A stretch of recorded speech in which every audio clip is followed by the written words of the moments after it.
Zone Europe sur Sensation.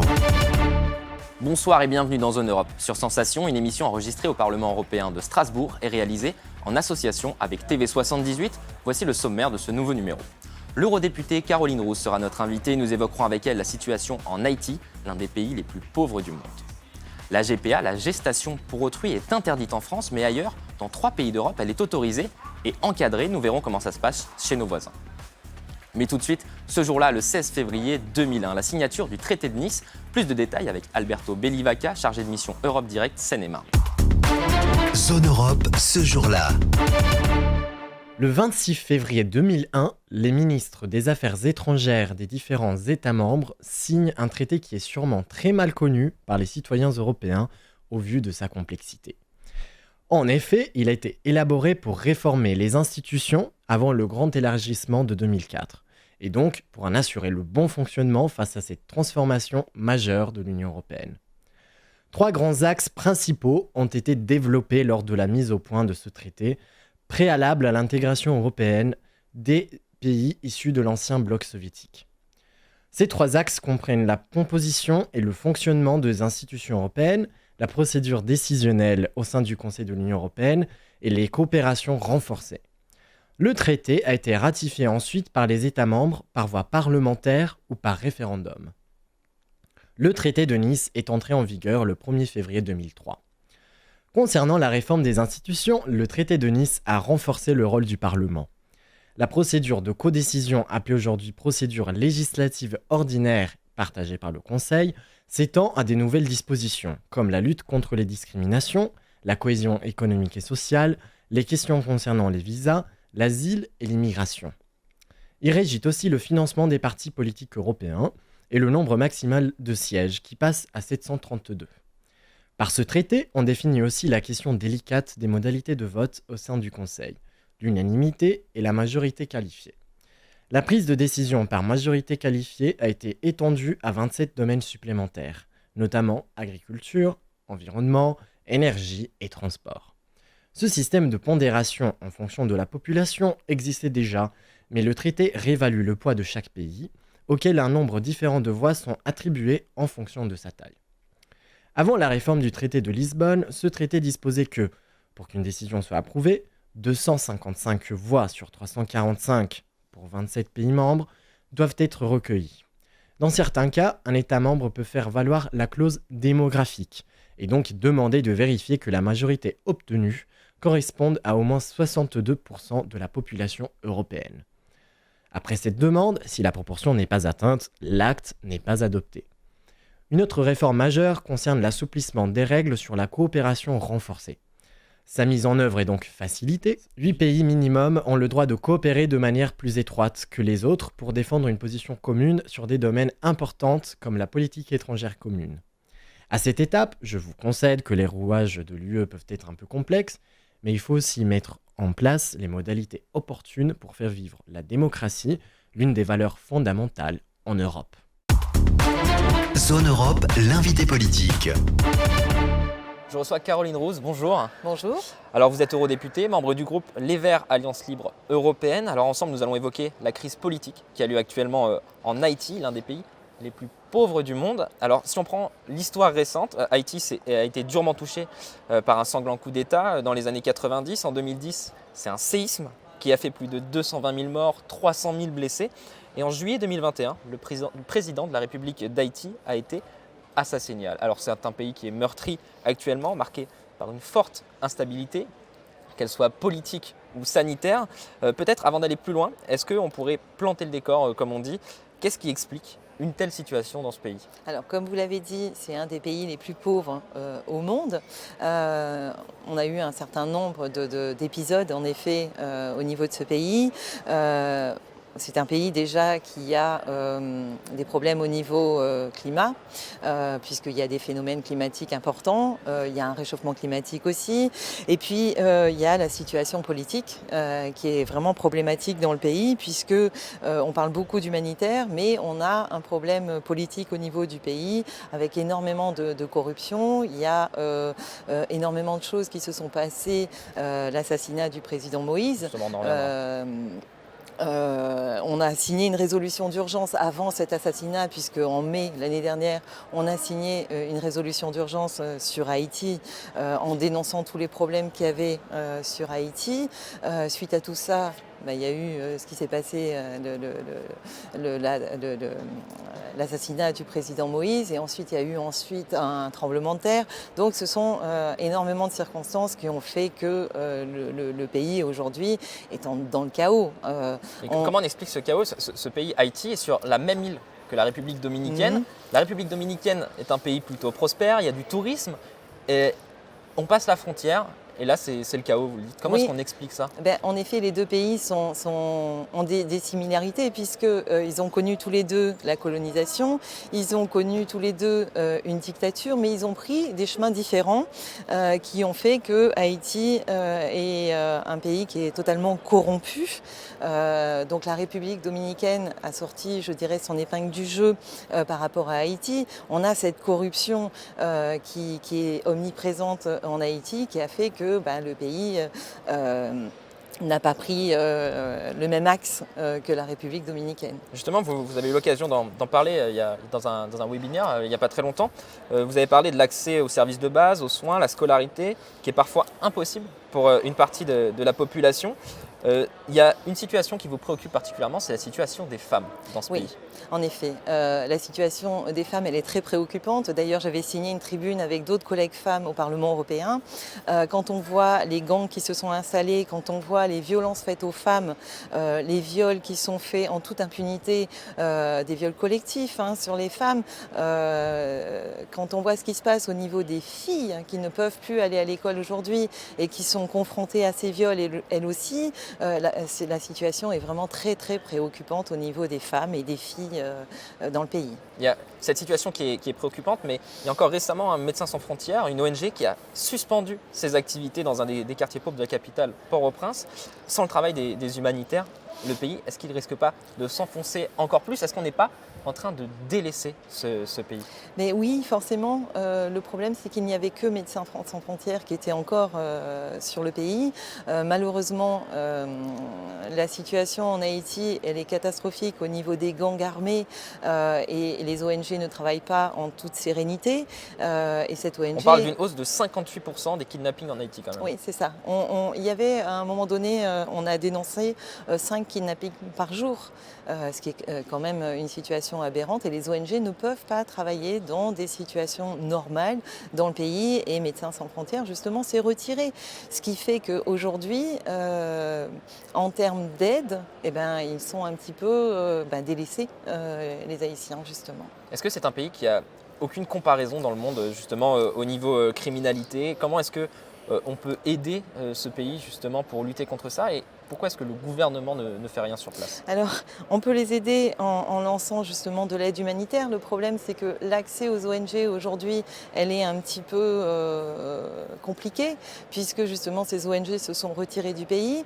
Quand on dit que le gouvernement ne fait rien, alors le gouvernement nous dit oui, nous on fait. Mais qu'est-ce qu'ils font aujourd'hui? On se pose quand même un certain nombre de questions, puisque on a une violence qui devient violence institutionnelle, puisque aujourd'hui, malheureusement, on n'arrive pas à les aider. On est sur un blocus total, et ça, c'est absolument pas possible. Et on le disait, le président de la République d'Haïti a été assassiné en juillet 2021. Le Premier ministre haïtien Ariel Henry se maintient au pouvoir depuis l'été dernier. Il a un projet de nouvelle constitution, d'élection, de réforme. On est en pleine crise institutionnelle dans le pays, en plus des gangs, en plus de ce qui se passe. Plusieurs élections qui étaient prévues ont été reportées. C'est un peu confus. Est-ce que la population en paye les frais, et est-ce qu'on n'est pas dans un nouveau régime qui se met en place, et est-ce qu'il ne faut pas en avoir peur?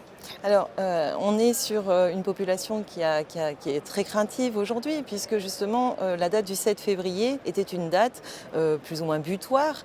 J'avais fait un webinaire justement juste avant le 7 février pour qu'on puisse en discuter, et en fait, on est au mois d'avril, il ne s'est absolument rien passé. Est-ce qu'aujourd'hui on peut avoir des élections sachant qu'il y a une forte criminalité, sachant qu'il y a des gangs, sachant qu'il y a de la corruption? Est-ce qu'on peut aujourd'hui avoir une élection et organiser des élections qui soient démocratiques? J'en doute. En plus, on parle d'élections, on parle de corruption aussi dans ce pays, il me semble. On parle de détournement des fonds du programme Petro-Caraïbes. Donc c'est une alliance, une coopération énergétique entre le Venezuela et les autres pays des Caraïbes. Un audit est réclamé en ce qui concerne les fonds européens, bien sûr. Est-ce qu'il y a un soupçon de détournement de fonds et qu'en est-il aujourd'hui? Alors on avait demandé un audit justement en commission, justement par rapport à ce détournement de fonds sur Petro-Caraïbes.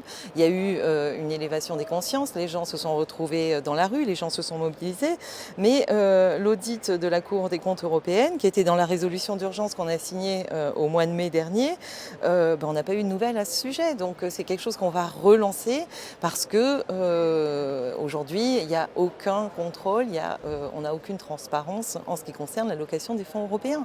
Et on peut rappeler qu'il y a un an, en mai 2021, une résolution sur la situation en Haïti a été signée au Parlement européen. Alors, est-ce que vous pouvez nous rappeler les points principaux déjà de cette résolution? Alors, cette résolution, donc, elle a été signée en mai 2021. On a eu un débat en plénière. On avait demandé à l'Union européenne, justement, de prendre ses distances avec Jovenel Moïse, puisqu'on était en mai, il a été assassiné au mois de juillet.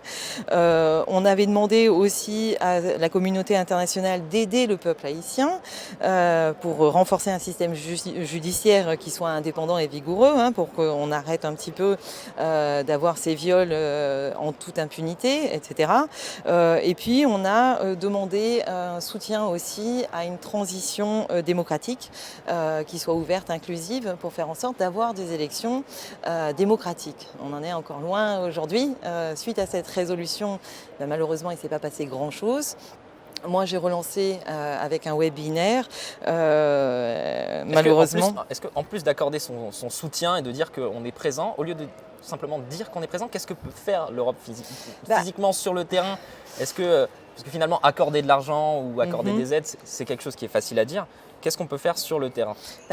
Sur le terrain, on peut justement reprendre de l'aide humanitaire. Le problème, c'est qu'aujourd'hui, on a toujours ce problème d'accès et ce chaos au niveau des gangs. Donc, à part mettre une pression justement sur la Commission européenne pour avancer dans le sens à aider les Haïtiens et revenir sur le sujet, reprendre cette résolution d'urgence qu'on a signée en mai pour remettre cette pression. Aujourd'hui, c'est... Vous pensez qu'il y a un manque de considération au niveau international de la situation en Haïti? Tout à fait. Oui, il y a un manque total de considération.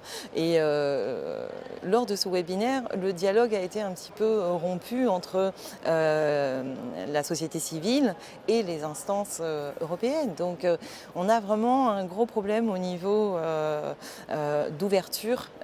C'est pour ça qu'il faut continuer à mettre une pression sur les institutions européennes pour Haïti, justement, et faire en sorte que cette résolution, elle soit mise en application. Merci beaucoup, Caroline Roos, d'avoir été avec nous. Je rappelle que vous êtes eurodéputée, membre du groupe Les Verts, Alliance Libre Européenne. Merci à vous. Zone Europe chez nos voisins. Et chez nos voisins, ça se passe comment? C'est notre rubrique en partenariat avec HEJ, l'Institut des hautes études de journalisme de Montpellier. Cette semaine, la GPA avec Shakti Garès. La gestation pour autrui, cette pratique médicale qui permet d'avoir des enfants par mère porteuse, est un sujet encore tabou en France, alors que bien d'autres pays, comme le Royaume-Uni, l'Argentine, l'Australie ou encore les États-Unis, ont autorisé la pratique de la GPA. La France interdit ce dispositif principalement pour des raisons d'éthique. Alors, la GPA consiste à transplanter un embryon dont les parents biologiques sont dans l'incapacité de fournir les gamètes nécessaires à la procréation. Suite à un don d'ovocytes et ou de sperme, les embryons sont transplantés dans l'utérus d'une autre femme, habituellement appelée mère gestatrice ou tout simplement mère porteuse. Cette pratique médicale concerne principalement les personnes infertiles ou les couples homosexuels qui ne peuvent pas ou ne souhaitent pas avoir recours à l'adoption. Mais alors, pourquoi cette pratique pose des problèmes d'éthique? En France, la GPA est interdite au nom du principe de non-marchandisation du corps humain. Un principe selon lequel le corps humain ne serait pas considéré comme une chose pouvant faire l'objet d'un contrat ou d'une convention. Car ce qui est considéré comme l'un des gros soucis de la GPA, c'est le statut de la mère porteuse. Ces femmes se font souvent rémunérer en échange de leur grossesse.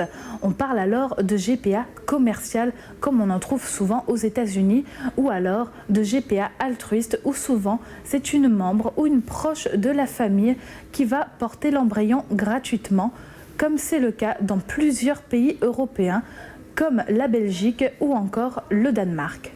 Le fait pour une femme de porter l'embryon d'une autre contre rémunération ou non est interdite dans notre pays depuis 1994, après avoir été tolérée pendant un temps. L'Assemblée nationale en est à sa 3e lecture du projet de loi bioéthique qui déterminera si la GPA sera légalisée en France sous contrôle strict.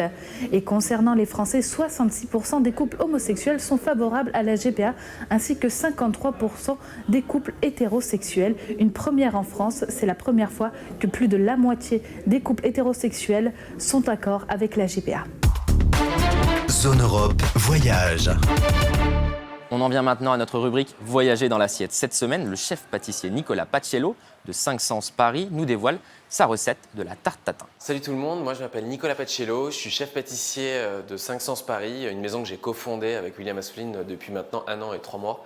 Et aujourd'hui on va réaliser une tarte tatin. Cette tarte tatin elle est un peu spéciale parce que c'est une recette que j'ai faite pour le concours des meilleurs ouvriers de France en 2018. Alors pour réaliser la pâte sucrée, on aura besoin de farine, de sucre glace, de poudre d'amande, de beurre, du sel et un œuf. À température ambiante, c'est beaucoup mieux parce qu'après, s'il sort du frigo, il est froid, ça va faire durcir la pâte. Pour réaliser la crème pâtissière, on aura besoin de la crème, un peu de beurre, du sucre, de la vanille, des bonnes gousses de vanille fraîche, une feuille de gélatine, des jaunes et pour le coup de la fécule de pomme de terre. Et pour finir, on va réaliser un caramel, donc on aura besoin de sucre, d'eau, on va aromatiser ça avec un peu de fève de tonka, une pointe de fleur de sel et puis les pommes. Forcément sans pommes, on ne peut pas faire de tarte tatin. Et bien on va commencer. Du coup, pour réaliser la pâte sucrée, on va mettre dans un bol la farine. On va prendre le beurre, alors pas forcément pommade, moi je l'ai sorti du frigo, donc les dés sont assez durs et ça va permettre de bien sabler la pâte. Donc là on va vraiment voir le mélange du beurre froid qui se sable avec la farine. C'est pour ça que c'est important de ne pas avoir un beurre trop chaud. Après il va être fondu, ce sera mou, ça va plus faire un mélange crémeux. Là on va rester sur quelque chose d'assez solide. Alors on sait que c'est bon quand tous les morceaux de beurre sont à peu près à la même... sont à peu près homogènes en termes de taille en fait. Parce qu'au début il y a des gros morceaux et tout va on va voir, ça va vraiment donner cette espèce d'aspect vraiment sableux. Voilà, on voit bien que ça devient comme de la poudre. En fait le beurre s'est bien mélangé à la farine mais n'est pas fondu. Donc à ce moment-là, on va pouvoir rajouter le sucre glace et la poudre d'amande.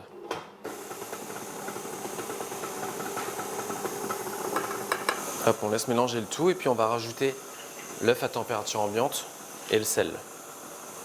Tout l'ensemble commence à se mélanger et l'œuf, donc le gras, le beurre, la farine et ça fait plus qu'une pâte. Elle est bien mélangée, il n'y a pas de morceaux dedans. Et ça, je vais finir sur la table. Donc là, hop, je mets un tout petit peu de farine sur ma table. Hop, je vais sortir, on peut voir qu'elle se travaille déjà très bien. Donc là, voilà, je finis à la main. Voilà, donc là, on voit vraiment une belle pâte bien homogène.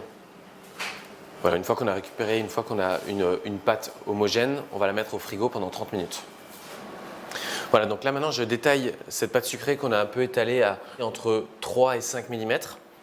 On va la détailler avec un cercle qui est un tout petit peu plus grand que notre moule. On voit, tout dépend de la taille de votre moule, mais il y a toujours un bon centimètre ou 2 cm au-dessus. Voilà, ensuite on va foncer le fond de tarte. Donc ça veut dire qu'on va appliquer la pâte à l'intérieur.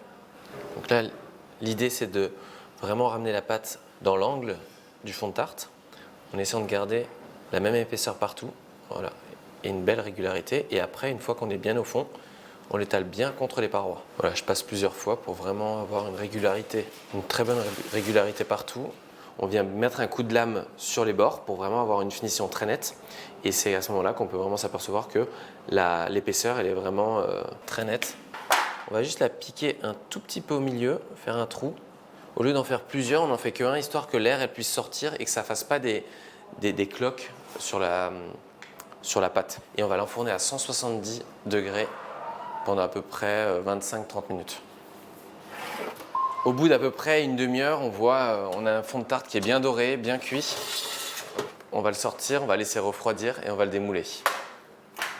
Alors ensuite, on va passer sur la crème pâtissière. Pour faire une bonne crème pâtissière, il faut de la crème, des gousses de vanille fraîche, une feuille de gélatine que j'ai fait tremper dans l'eau froide, de la fécule de pomme de terre ou de la maïzena, du beurre, des jaunes et du sucre.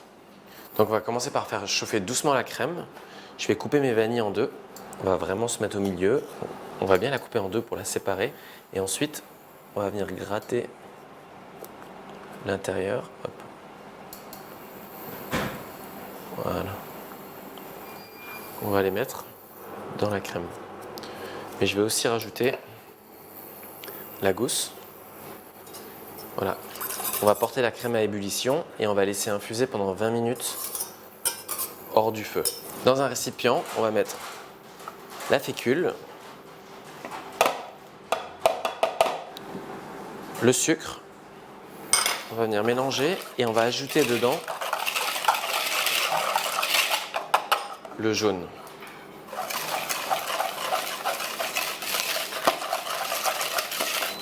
Je vais verser un tout petit peu de crème sur mon premier mélange, histoire de le délayer un tout petit peu.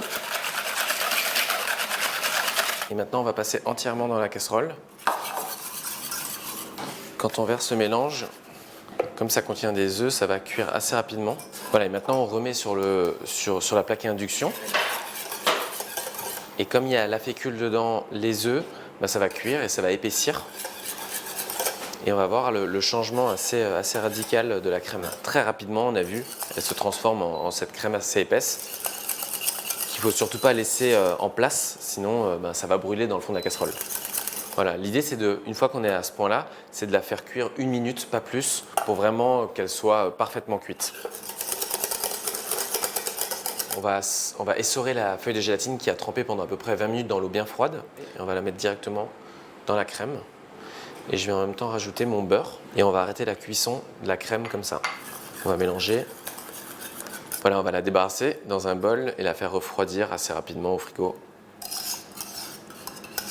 Et on peut voir qu'on a déjà une crème pâtissière, une bonne crème pâtissière, bien vanillée.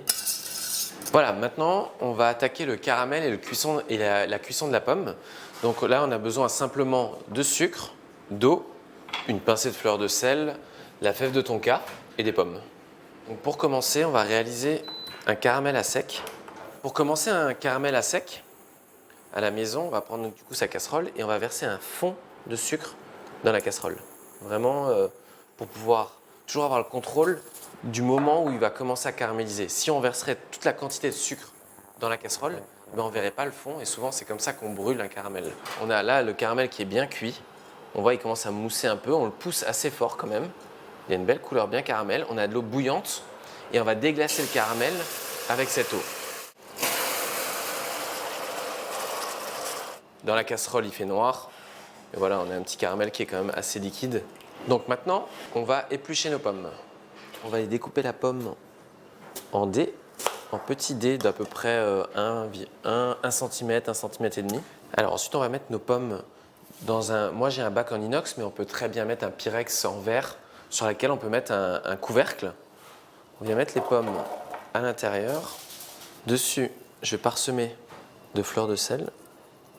Voilà, une fois qu'on a nos pommes dans le bac, on va verser le caramel qu'on a réalisé juste avant, quasiment à hauteur des pommes. Pour finir, pour l'assaisonner, on va râper cette fameuse fève de tonka. On va couvrir ça, et ça, on va le mettre au four à peu près à 140 degrés pendant 1 heure, mais de temps en temps, il faudra regarder la cuisson des pommes. Elles vont cuire, elles vont confire en fait, elles vont absorber tout le caramel qui est à l'intérieur et elles vont prendre une couleur vraiment très foncée. Alors là, on a tout qui est prêt, notre crème qui a refroidi, on a les pommes qu'on peut voir, elles sont bien confites, bien translucides, on les a laissées refroidir. On a récupéré un jus, ce que j'appelle le jus de cuisson des pommes, donc ce caramel vraiment qu'on a récupéré après les avoir cuites. On a les fonds de tarte. Alors je vais mettre au fond de la tarte un peu de crème pâtissière, je vais venir prendre mes pommes et on va venir garnir garnir le fond de tarte. Donc voilà, j'essaie de ne pas abîmer mes cubes pour que ça fasse très joli et pas compoté. On va garder ces morceaux très gourmands. Ensuite, pour finir, on prend du nappage neutre et on va le mélanger avec ce jus de cuisson. Donc ce caramel qui a pris le goût de pomme et de fèves de tonka. Et après, délicatement, avec un pinceau, on va venir napper les pommes pour apporter un peu de brillance. Et pour finir, à l'aide d'une petite poche, si on en a, on prend cette crème qu'on a mis en dessous. Ça va apporter cette petite couche de gourmandise et on va venir mettre des petits points. Voilà, donc au bout d'une petite pâte sucrée, une crème et ces pommes bien caramélisées, bien cuites dans leur caramel, on obtient une petite tarte avec un fond bien croustillant. Donc ce que je vous disais un peu au début, la particularité de cette tatin, c'est d'avoir les pommes cuites aussi dans un caramel, mais d'être sur une pâte sucrée bien croustillante et avec cette gourmandise en dessous de crème pâtissière. Donc tout ce qu'il faut pour passer un super dessert. Zone Europe, c'est terminé pour aujourd'hui. Merci aux équipes techniques du Parlement européen de Strasbourg. Vous pouvez retrouver cette émission en podcast audio et vidéo sur notre site et notre application Radio Sensation et aussi sur TV78. Je vous donne rendez-vous la semaine prochaine. Bonne soirée. Zone Europe sur Sensation. Zone Europe.